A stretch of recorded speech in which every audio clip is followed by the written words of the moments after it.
What's up, guys? Welcome back to the channel. We're out here in the garage today.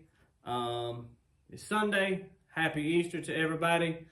Happy WrestleMania weekend. Happy Easter. All of those things.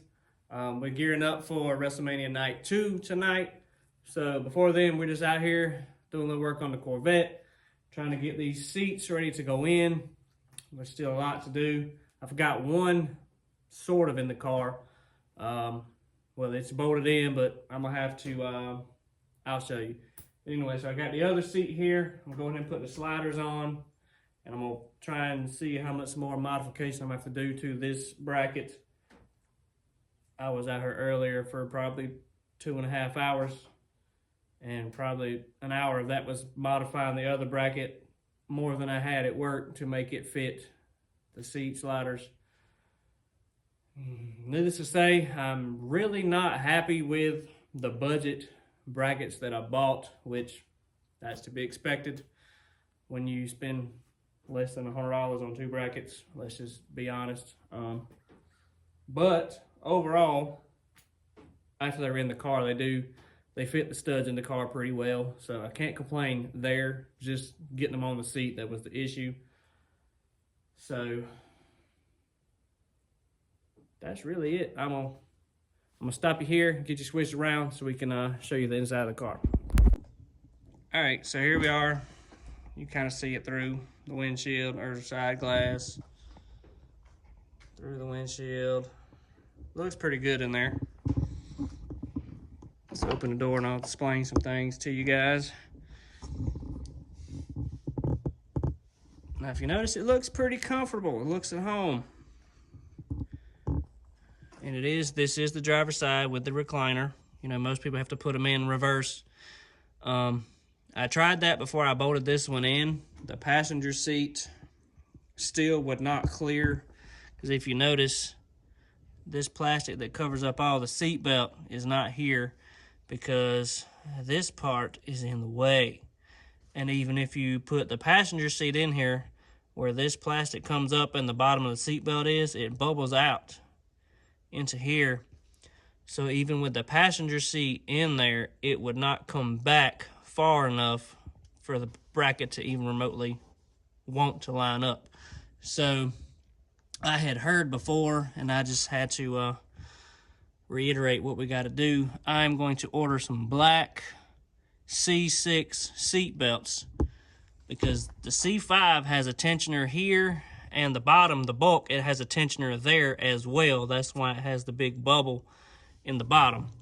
So the C6 does not. It just has the upper tensioner, and it's flat on the bottom. So hopefully I can just bolt the C6 here, trim that plastic, because nobody will ever see it. So we'll just keep this top part here, and I'll just trim enough to get around the bubble in the seat. Let's hope that works out. Either that or buy some harnesses, but right now the cheaper option to get me by is going to be the C6 belts.